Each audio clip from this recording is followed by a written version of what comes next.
It's incredibly picturesque, the way her hair framed her face in the morning sunlight. The curtain flapped as wind blew in from outside, and birds sang a harmonious tune as I brushed the hair out of her face. Even having just woken up, she was stunning. Time ticked to a crawl as a smile began to shine upon her lips. I started to reach towards her, but then I saw something. It was just behind the curtain, impossibly still. It cast a large, circular shadow through the thin fabric. I felt it was inches from the glass, its shadow nearly blotting out the sun. The wind began to push the curtain again, and the thing outside inched into view. I bolted upright in my bed, a pulsating pain resonating from the back of my skull. My eyes shot over to the window. The curtain was still, a dim yellow light seeping through its seams. Groaning, I snatched the bottle of ibuprofen off my nightstand, pushing empty cans out of the way in the process. I shook 2 of the pills onto my palm, downing them as I pulled myself off my bed. I trudged towards the window, pushing the dirty clothes that littered the floor aside with my foot. With my index finger, I moved the curtain to the side as sunlight began to spill into the room. My eyes strained as they adjusted to the harsh light. The dull gray blocks of the city outline pushed against the morning sun, cradling it against their harsh edges. I scanned my eyes across the parking lot in front of the apartment complex, and then I saw her. There she was, in all her ethereal beauty. Mia Costello, the woman of my dreams, was getting in her car as she headed to her morning shift. My heartbeat quickened as she began to drive away. Mia was an internet micro-celebrity who lived in my apartment building, just a few doors down from mine. She was also the love of my life. All her fans adored Mia, but none of them knew her as I did. I lived near her, and I could exist in her world. The first time we spoke, she picked up a piece of mail I had dropped. When she handed it to me, I saw her beauty for the first time. For the first time in years, my life had meaning. There was something about the way she smiled at me. When she handed me the letter I had dropped, her fingertip brushed against my hand.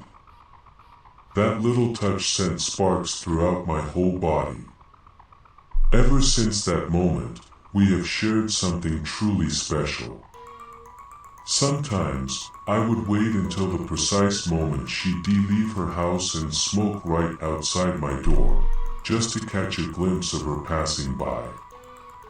The way she would smile at me never failed to make my day. That smile was my one and only treasure. After watching her car disappear behind a building, I made my way over to my computer. I pushed the stained bowls and empty cups to the other side of the desk. I made sure to devote some time to her every day. Today was my day off, so I had more free time to give her. I'd spend hours scrolling through her social media pages, reading every comment. The people fawning over her used to upset me, but I've since come to my senses. None of them had the connection we did. They didn't know her scent, her nightly routine, the way she carried herself when she thought I wasn't looking. All the things I learned from simply observing her, watching her. I couldn't keep my eyes off of her. After a while, I glanced at the clock in the bottom left corner of my monitor. I had let time slip my mind while I was busy with Mia. Most of the day had passed, and I found myself incredibly hungry. I pushed myself away from my desk, the cold metal of the chair's legs scraping against the hardwood floor. As I walked towards the kitchen, I glanced towards the window. The light spilled in from behind the curtain. It was faint and dimming, a blend of pink and purple hues. It reminded me of Mia. I made my way to the window, pulling the curtain back just enough so I could peer outside. Cars dotted the parking lot, and the sun was setting behind the city skyline. The forest in front of the apartment building rustled as the trees swayed gently in the evening wind. As I scanned my eyes across the base of the trees, I could be sworn I saw a long, tall figure. It looked like the trunk of a completely different tree that didn't fit in with the surrounding forest. I leaned closer against my window, my forehead lightly pressing against the glass. Then I blinked, and it was gone. I rubbed my eyes before taking a second glance. Nothing was there.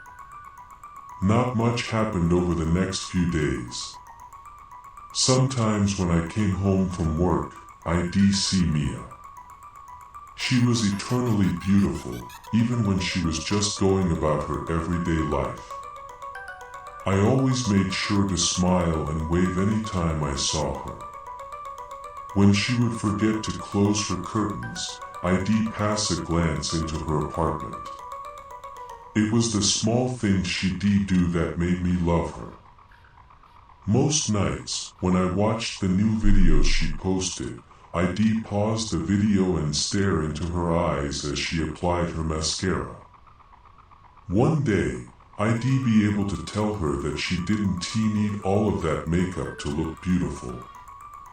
She wasn't like other girls. Her natural beauty was all she'd ever need. After watching her videos for a few hours, I realized how hungry I was when my stomach began to ache. I got up and walked over to my fridge. There were a few cans of beer left, some loose ketchup packets, and a plate of cold spaghetti. I grabbed the plate and stuck it in the microwave. The light clicked off as it began to spin. As I stared into it, I noticed a slight reflection in the black mirror. I could see my pale face in that reflection. The bags under my eyes were deep, my hair greasy and tangled like a rat's nest. To avoid wallowing in self-hatred, I averted my eyes from the reflection of my face and instead looked at the mirrored reflection of my apartment. It was pretty open. I was never really comfortable with money. My eyes landed on something. My bedroom door was ajar. I squinted at it, trying to remember if I had or hadn't shut the door all the way. I don't know how I didn't notice it at first, but staring back at me through the crack was a gigantic eyeball, slightly obscured in the darkness. Before I could get a better look at it, beep, beep, beep. The light in the microwave clicked back on, and the reflection blinked out of sight. I quickly turned to face the door, and it was gone. My heart was racing, but my head quickly rationalized the situation. Despite that, the creeping feeling didn't disappear. I quickly ate my food, turned off what little lights were on, and headed to bed. Grabbing my door handle, I couldn't help but feel uneasy. I pushed that feeling deep down and opened the door. The room was empty. After scanning my barren room, I let out an unconscious sigh of relief. I didn't know what I expected, but I was glad that nothing seemed inherently off. I got in bed, set my phone to charge, and lay there in the dark. My room had no windows, so if the lights were off, it would be pitch black. It didn't take long to fall asleep, especially when thinking about Mia. Even the thought of her brought me enough comfort to lull me to sleep. My back began to ache, a feeling I knew all too well from when I lived on the streets. I was sleeping on the ground. I hesitantly opened my eyes. I was staring at the sky, an endless sea of blue with no clouds in sight. My hands felt the ground beneath me. It was bumpy, warm, and sticky. I swear I could almost feel it pulsating.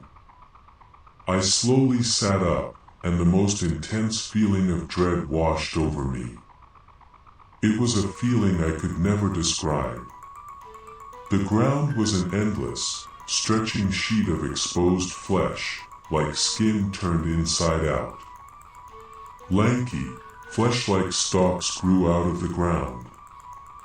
They looked like trees stripped of their leaves and branches. A shallow, breathy wind made them sway slightly. I slowly got up, my clothes sticking to the tacky red substance that was oozing out of the flesh beneath me. It stuck to my feet as I walked towards one of the stalks with all the grace of a newborn deer. It was